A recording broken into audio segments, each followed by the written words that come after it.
Hello there, there's Ivan Cook here with Higher Life Estates, here with another update. And I'm just here actually on the entrance road to Vista De Sueños, and the Asada has, that's the local water company, has just finished compacting some of the road here. And if you ever came up to our project before, you may remember the entrance road that we came up at the beginning of the project, and just wanted to show you what that road looks like now. It's a lot easier to get up here. Of course, it's not finished, it hasn't been completed, but at least we have cleared the grade so that it's much easier for people to come up here.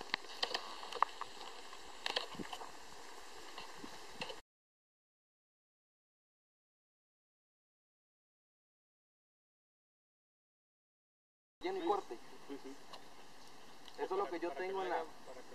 Ir cortando allá, ir metiendo abajo. Ir cortando allá, ir metiendo abajo. Irme jalando para arriba.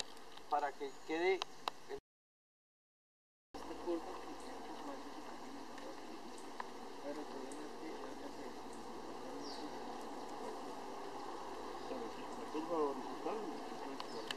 Así. Esta sí. Lo que yo estoy pensando, pero es la curva que sigue, que es muy cerrada.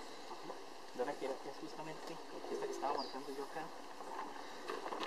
Digamos que si nosotros pudiéramos, esto ahorita como está, aquí está la palmera, ¿verdad?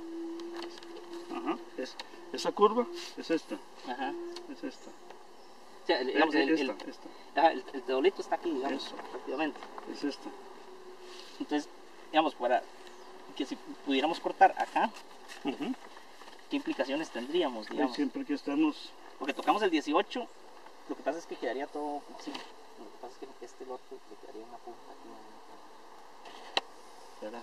Podríamos tener ese riesgo. Sí, aquí el cuidado que tenemos que tener es no pasarnos.